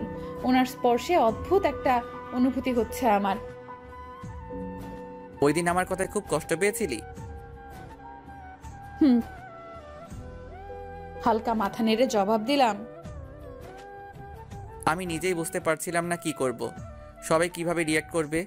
কিন্তু যেদিন ইশতিয়াককে দেখলাম তোর পিছনে বেশি ঘুরঘুর করছে, আমার খুব রাগ হচ্ছিল। আপনি জেলাস ছিলেন? হ্যাঁ ছিলাম। তোর পাশে অন্য কাউকে সহ্য করতে পারবো না, সেটা অনেক আগেই বুঝতে পেরেছি। কিন্তু কিন্তু কি? বিবেক বাধা দিচ্ছিল। মনে হচ্ছিল আমার আর তোর মাঝে অনেক গ্যাপ। জেনে শুনে তোকে অসম একটা সম্পর্কে জড়াতে ইচ্ছে করছিল না। রেহান ভাইয়ের কথাগুলো শুনে আমিও স্বাভাবিক হয়ে গেলাম। ভয় অস্বস্তি অনেকটা কেটে গেছে।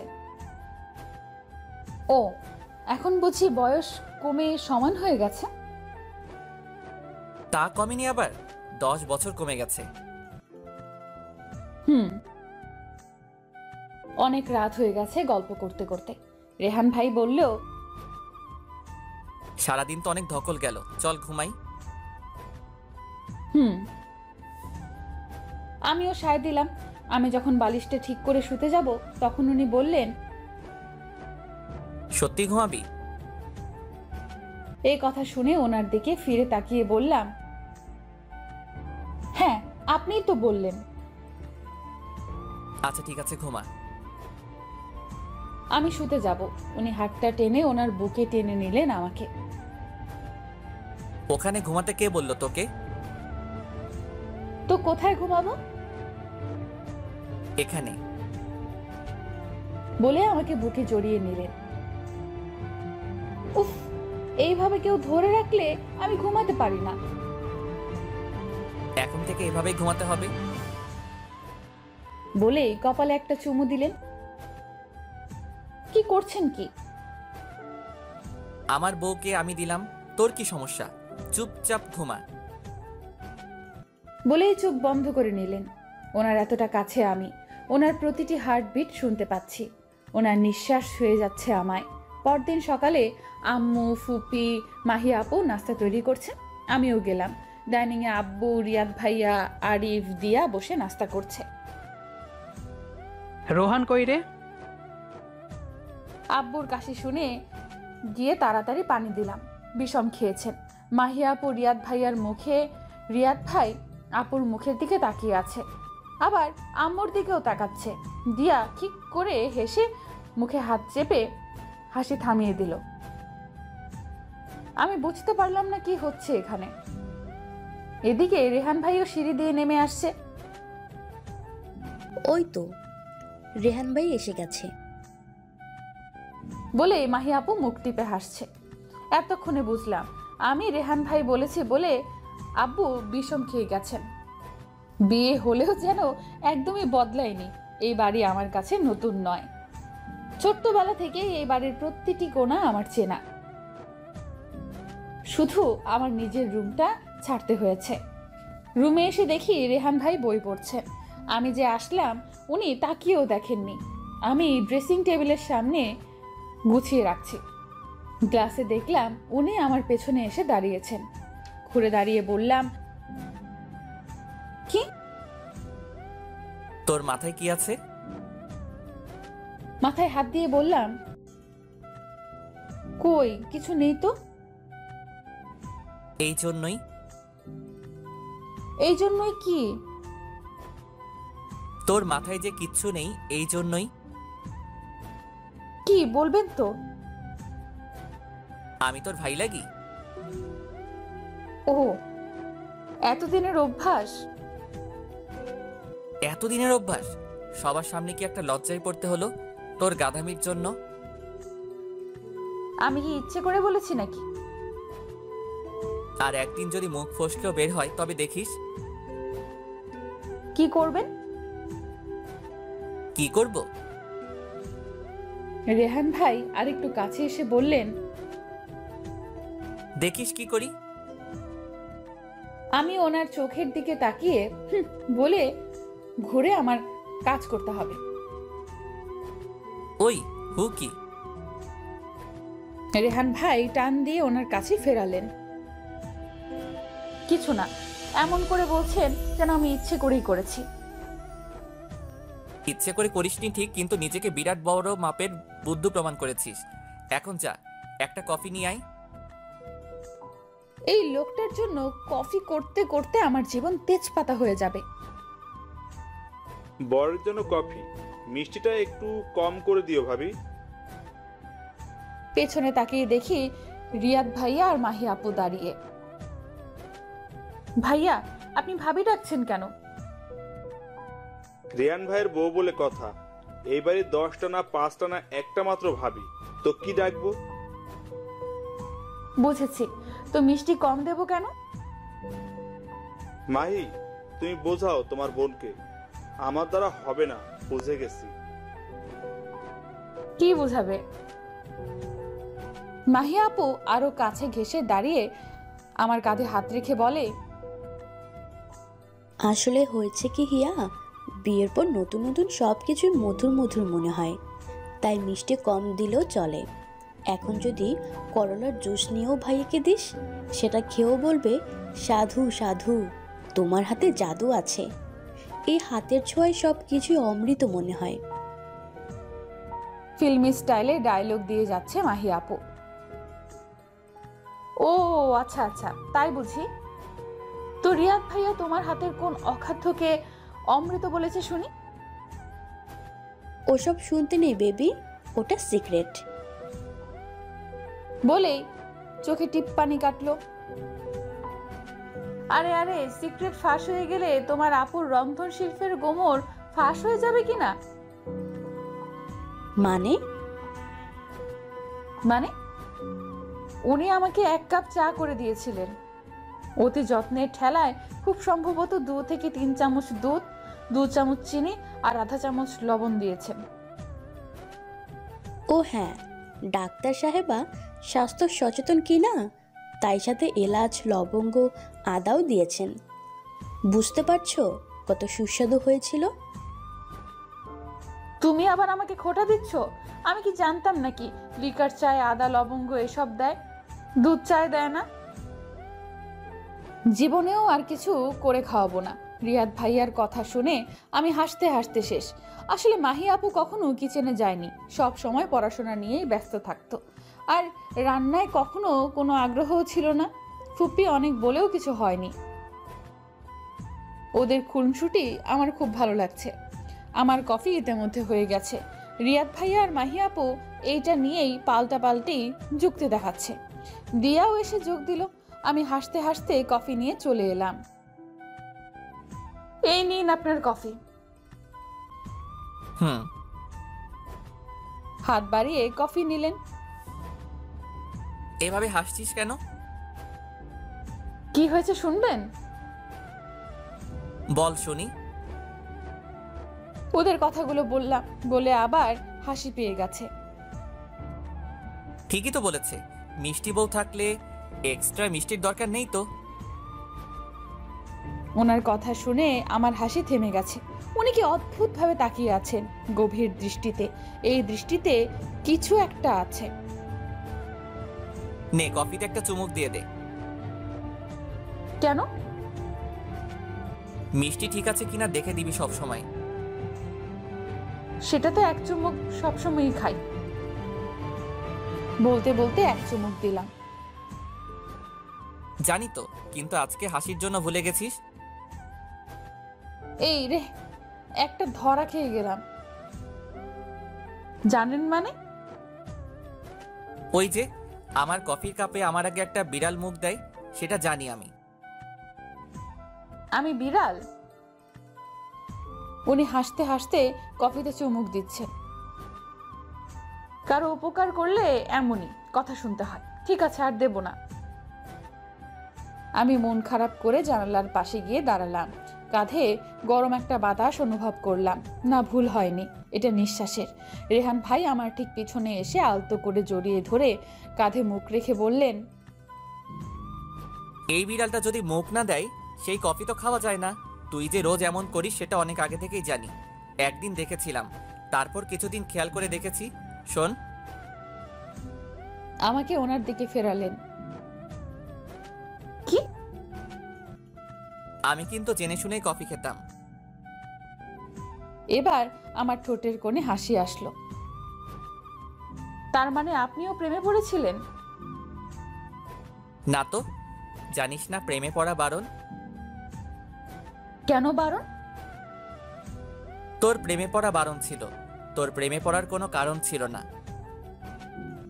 তাই বুঝি? কেন জানিস? কেন?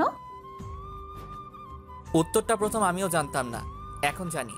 কারণ তুই আমার প্রতিদিনের অভ্যাস হয়ে গেছিস। যখন চাইতাম তোকে সামনে পেতাম, আমার প্রয়োজনের সবকিছু তো খেয়াল করতিস। কখনো মনে হয়নি তুই না থাকলে কি হবে। তুই যখন আমার নিত্যদিনের অংশ হয়েছিলি, তাই তোর মাঝে মজে গেছি। কখন নিজেই তো বুঝিনি। বলেই কপালে একটা চুমু খেলেন। আমার চোখ ভিজে গেছে।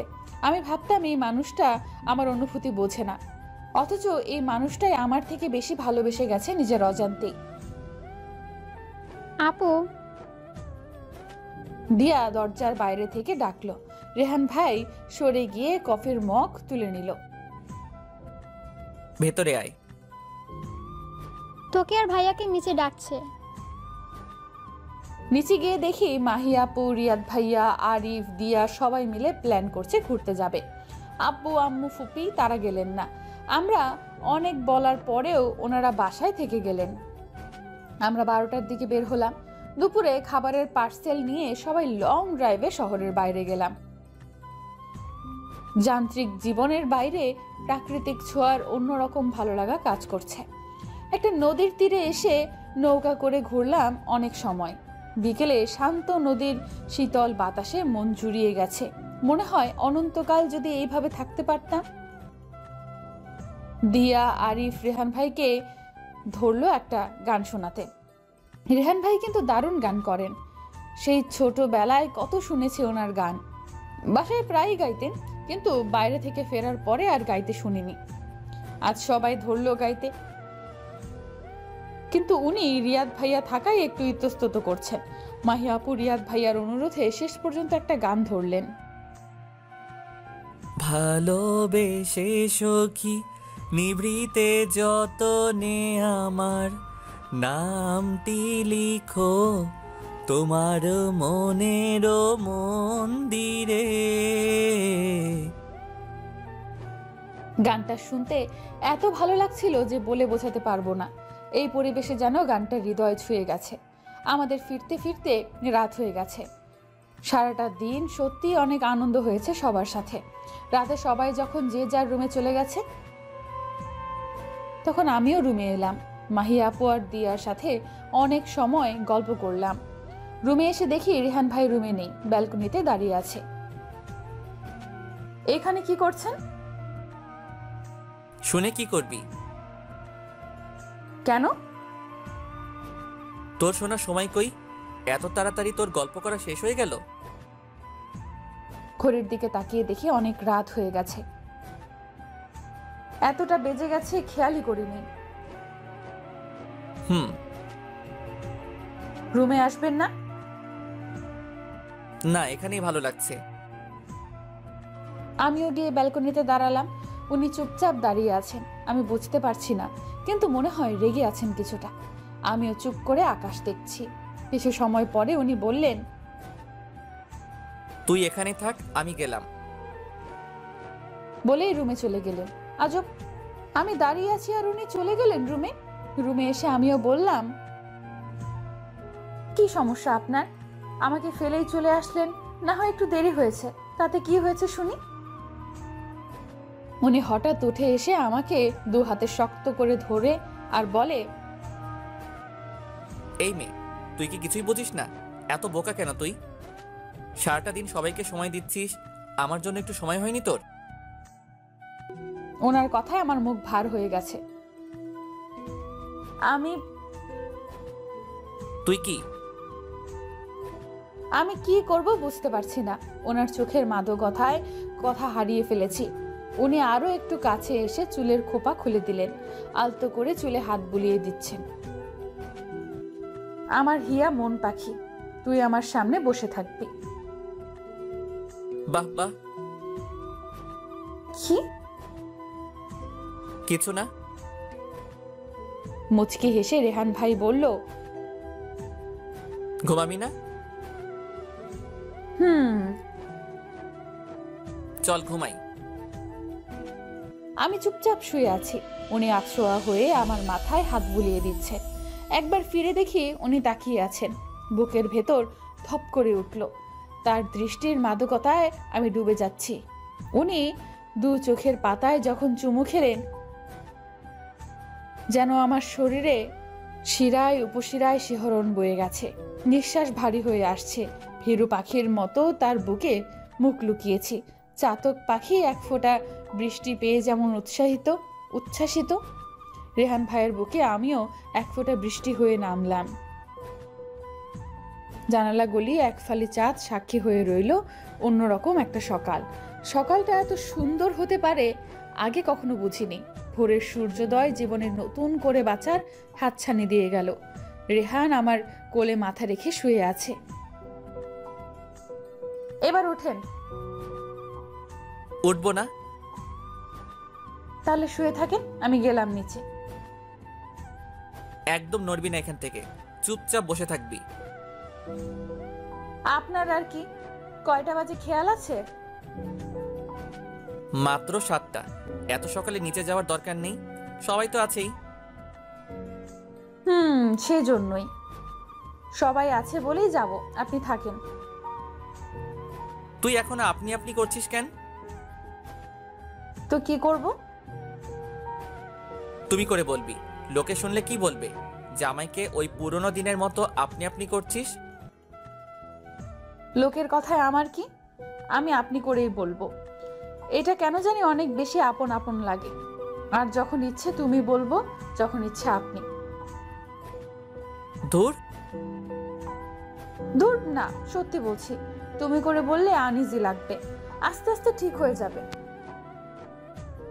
আচ্ছা ঠিক আছে। না, ঠিক নেই।